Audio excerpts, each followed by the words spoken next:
Bonjour tout le monde et bienvenue à tous dans cette présentation. Donc aujourd'hui, on va vous présenter un projet sur une partie intéressante des fonctions qui concerne les courbes représentatives des fonctions particulières. Ce projet a été réalisé et présenté par Aya Abdelgabbar, Samia El-Heddiouia, Aya Ayoub, sous l'encadrement du prof Abdelkbir El-Alaoui que je remercie fort et je remercie tous les profs qui nous ont accompagnés tout au long du confinement. Ne perdons plus de temps, commençons notre présentation. Donc tout au long de cette vidéo, on va aborder trois questions très importantes. Premièrement, comment construire la courbe représentative de la fonction h définie par h de x égale moins f de x. Deuxièmement, comment construire la courbe représentative de la fonction h définie par h de x égale la valeur absolue de f de x. Et finalement, comment déterminer graphiquement le nombre de solutions de l'équation f de x égale m avec m un paramètre réel. Et on commence par comment construire la courbe représentative de la fonction h définie par h de x égale à moins f de x. Donc, on doit appliquer la propriété suivante. Soit f une fonction définie sur son domaine de définition df, on considère la fonction h définie par h de x égale à moins f de x. Soit cf et ch les courbes représentatives de f et h, respectivement dans le repère orthonormé OIG. Alors, CF et CH sont symétriques par rapport à l'axe des abscisses. Prenons un exemple pour éclaircir notre idée. Soit la fonction suivante, définie sur l'intervalle moins 8, 5. Voyons sa courbe représentative dans le repère orthonormé OIG. On détermine son domaine de définition. C'est bien évidemment l'intervalle moins 8, 5. Puis, on dessine son tableau de variation.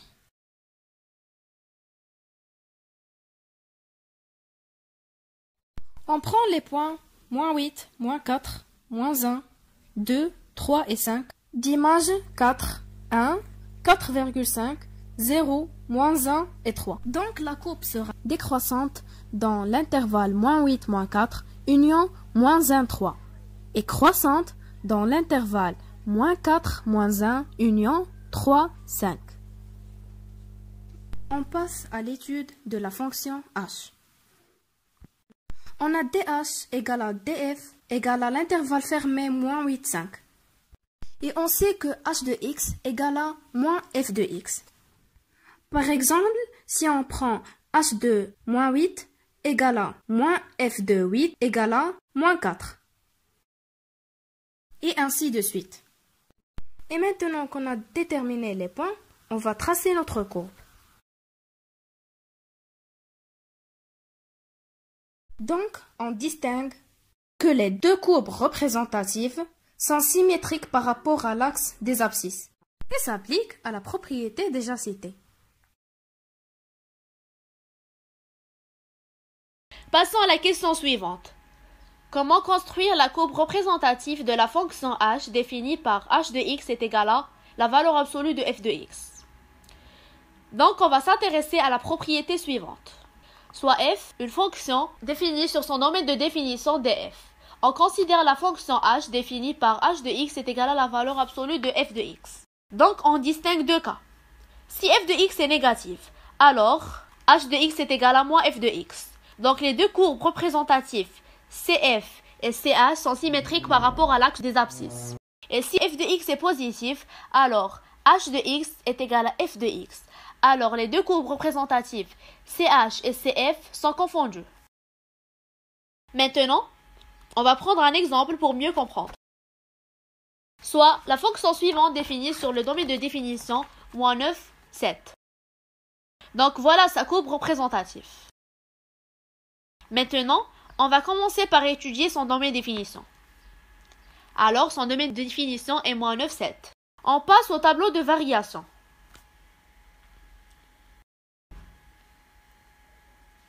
On a les points moins 9, moins 6, moins 2, 1, 3 et 7. Et leurs images sont respectivement 5, moins 4, 3, 0, moins 2 et 4.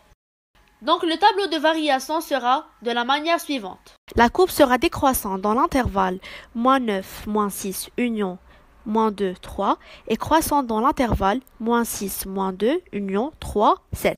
Passons maintenant à la fonction h. Donc dh est égal à df est égal à l'intervalle moins 9, 7. Maintenant, on utilise la fonction dans les deux cas. Si f de x est positif, alors h de x est égal à f de x.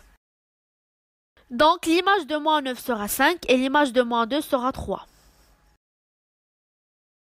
Pour f de x est négatif, alors h de x est égal à moins f de x. Donc l'image de moins 6 sera 4, et ainsi de suite. Et il y aura d'autres points fixes comme 7,8, 1 et moins 4. Et finalement, voilà la courbe représentative de la fonction h. Et on remarque qu'elle se limite dans la partie positive, bien évidemment, car la valeur absolue est toujours positive. Et on arrive au point le plus important qui concerne comment déterminer graphiquement le nombre de solutions de l'équation f de x égale m avec m un paramètre réel. Donc on va s'intéresser également à la propriété suivante, soit f une fonction numérique de la variable x et m un paramètre réel. Le nombre de solutions de l'équation f de x égale m est le nombre de points d'intersection de la courbe CF avec la droite delta y égale m.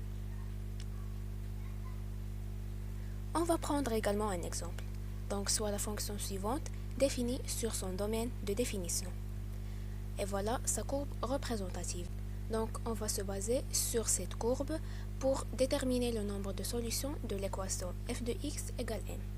Donc on distingue les cas. Le premier cas, si m appartient à l'intervalle moins l'infini moins 2, donc le nombre de solutions sera évidemment 0. Donc voilà l'intervalle moins l'infini moins 2 et le nombre de solutions est 0.